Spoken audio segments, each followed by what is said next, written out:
เมืองไซธานีได้จัดพิธีเปิดน้ำชลประทาน และซักยาป้องกันพยาธิสัตว์แห่งชาติประจำปี 2025 สำหรับการเปิดน้ำชลประทานแม่นเพื่อรับใช้การผลิตและดูแลของพ่อแม่ประชาชน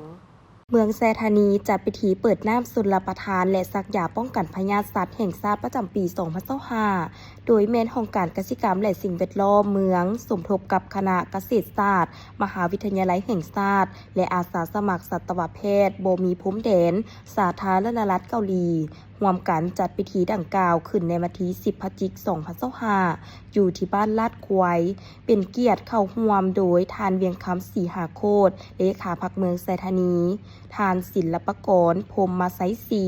ประธานคณะกรรมการปกครองเมืองไซธานีทานพุทธพรพุทธนาหัวหน้าคณะวิชาเกษตรศาสตร์ทานเจยองคิมประธานอาสาสมัครสัตวแพทย์บ่มีพรมแดนสาธารณรัฐเกาหลี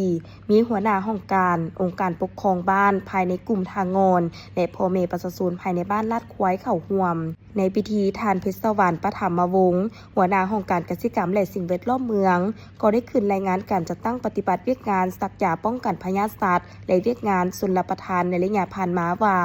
เนื่องในโอกาสวันซักยาป้องกันพยาธิสัตว์แห่งชาติและวันเปิดน้ำชลประทานแห่งชาติวันที่ 3 พฤศจิกายนตามกฎหมายกำหนดของทุกๆปี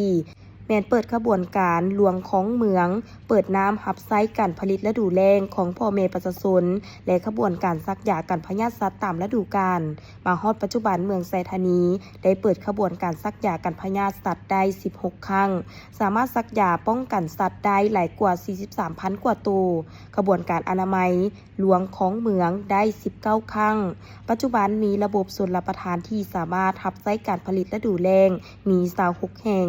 ในนี้สถานีจักสูบน้ำ23แห่งอ่างเก็บน้ำ3แห่งมีจักสูบน้ำทั้งหมด66เครื่องใช้งานได้47เครื่องในปี 2025 นี้แม่นได้จัดขึ้นอยู่ที่บ้านลาดควายโดยมีแผนซักยาป้องกันพยาธิสัตว์ให้แก่สัตว์เลี้ยงพ่อแม่ประชาชนให้ได้คือควาย30ตัวงัว138ตัวแบะ87ตัวหมา751ตัวแมว205ตัวและสัตว์ปีก 35,000 กว่าตัวส่วนแผนหลวงของเมืองให้ได้ 3,000 กว่าแมตรเพื่อตอบสนองการผลิตและดูแลให้แก่พ่อแม่ประชาชนภายในบ้านลาดควาย